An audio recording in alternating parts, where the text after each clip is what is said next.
fun while you're young. How many of you have heard this saying? Now, as a quote-unquote young person, I find I've been hearing it a lot more recently. Enjoy yourself while you're young. Now, I'm not an adult, but I don't think having fun only pertains to the youth, but I digress. I'll be honest, this quote irks something in me. Sure, it's almost always said with good intentions in mind, yet it can't help but reinforce the subconscious societal expectation that the youth shouldn't bother themselves with certain things such as climate change, oppression of minorities, or other societal problems. Leave those issues to the adults. And the fact is, the amount of youth involved in some form of community service has decreased substantially in the past 2 decades. About 25% of teens volunteered in 2015, which is a 28% decrease since the decade prior, ending 30 years of rising volunteer rates amongst high school-age Americans. Now, why is this? Why is it that youth have slowly become less involved in things such as community service? Could it be the introduction of social media, parental influences, societal standards? An interesting survey conducted by AmeriCorps highlights a prominent theme stating that 10% of teens believe they can make a great deal of difference in their communities. Yet 41% can make little, almost none, or no difference at all. Considering this while correlating it to the rapid decrease of volunteerism highlights a stronger, more introspective trend: the growth of the loss of purpose. A generation caught between the search for identity and the pursuit of meaning within an increasingly fragmented world. In a world where we are often told to leave it to the adults, it's no wonder why so many feel powerless to create meaningful change. And volunteerism isn't just about a shift in priorities, but about the growth of a deeper struggle to find connection and meaning. The Universal House of Justice 2024 Ridvan letter provides a powerful response to the struggle, stating that all must surge, but the youth must soar. What may just seem like a typical call for action is actually a declaration in the belief of the unique energy and potential that the youth of this generation have to lead transformative change. Nowadays, we have unprecedented access to materials to rise above societal narratives that diminish our capabilities, and we are uniquely equipped with resources, technology, and platforms to drive meaningful impacts. This quote is a reminder that being young is not a limitation, but an opportunity. The decline of volunteerism isn't just about a loss of numbers, but about a loss of opportunities for youth to connect, to grow, to rediscover their sense of purpose. It's through service. Us as youth can redefine what it means to serve and reclaim our role as catalysts for a better world. Now, why should you care? How does this affect not only the community, but teens themselves? This graph shows the declining rate of volunteering since 2013. And this graph shows a 35% increase of teenage suicide rates since 1999. What I want you to focus on is the area in the red box, specifically highlighting the period following 2013. What I want you to see is how these two trends intersect. The decline in volunteerism is proportional to the rise in suicide rates, suggesting a connection between the two.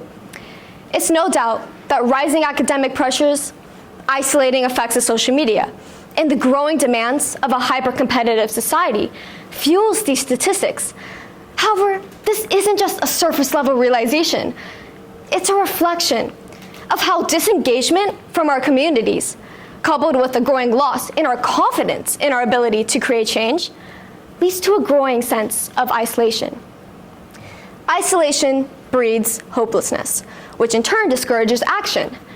However, on the contrary, if we shift our focus towards re-engagement, we begin to see our actions and presence matter, and in turn, find meaning. It isn't about fixing everything all at once. It's about slowly chipping away at the walls modern societal pressures build around us, reaching for a helping hand so that once you're back on your feet, you can be the hand that helps others. Okay, So we get that volunteering is important, not only for the community, but teens themselves.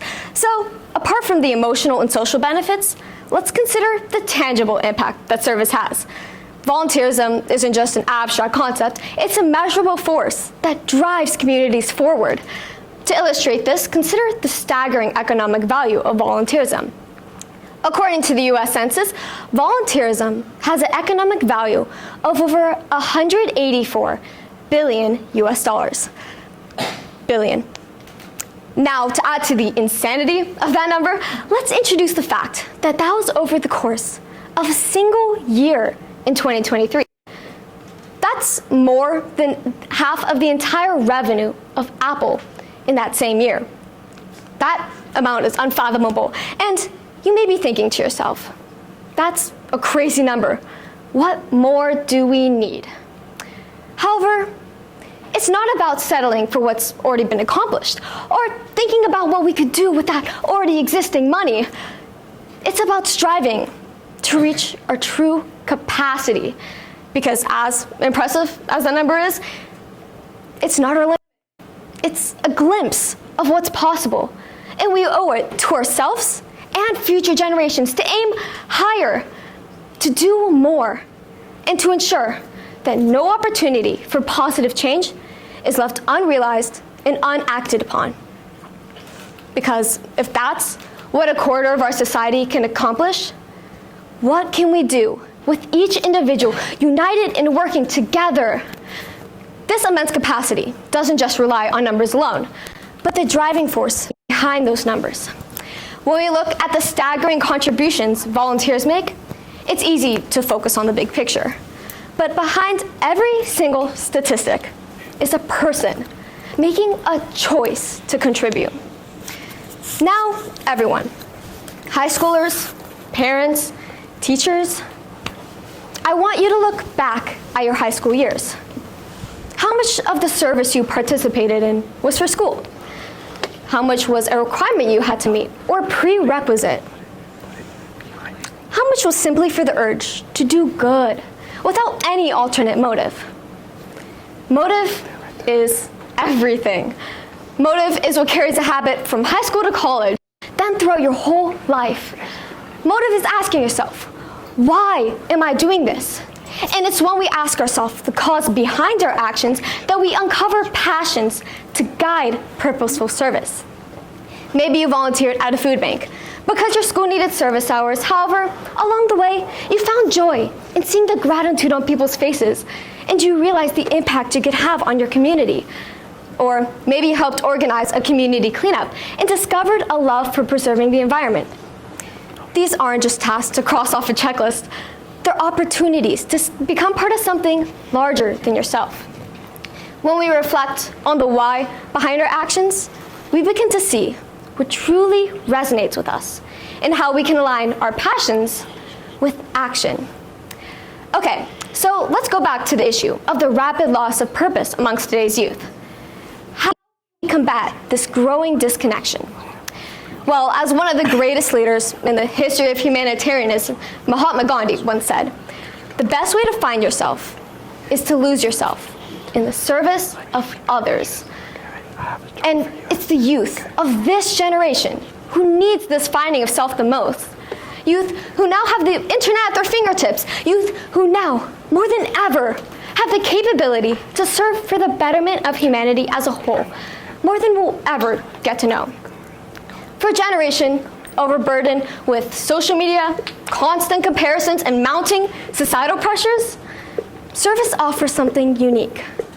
The opportunity to step beyond oneself, to connect with others, to find commonalities within our differences, and to experience the fulfillment of making a tangible difference. It isn't primarily the presence of social media or technology that's the cause for this growing disconnection, but the isolation and loneliness that often accompanies it. In a world full of so much despair and hate, even the smallest acts of service can illuminate the darkest corners. Like a moth drawn to a small light in a dark room, our efforts, however small, carry the power to create ripples of change and spark a sense of community. All darkness is the lack of a physical photon of light, just as how all despair is a lack of hope, and all hate, a lack of love. And it's through service we can be the light that illuminates the darkness. Now, I know as well as most people how busy teens these days can get, and how much pressure we face daily. It's easy to feel as if there's no time for service, that life is already too overwhelming. A study by Harvard's Making Caring Common project reveals that acts of service, even those as simple as holding the door for someone, fosters emotional resilience. It heightens a sense of empathy. These seemingly small gestures carry the power to counteract the isolation and loneliness that have become statements of our generation. It's through service that the seeds of hope and connection are planted, paving the way for a brighter, more unified future. Now, you may be thinking to yourself, isn't it enough to just focus on myself and my future? That's a valid concern. After all, I've been there too. However, here's the thing. If you constantly wait for the perfect time in your life to start your service, you'll be waiting all your life for the perfect conditions. So while the pressure to prioritize yourself is real, it's also worth considering that service isn't just a diversion from your path, but a way to fuel it.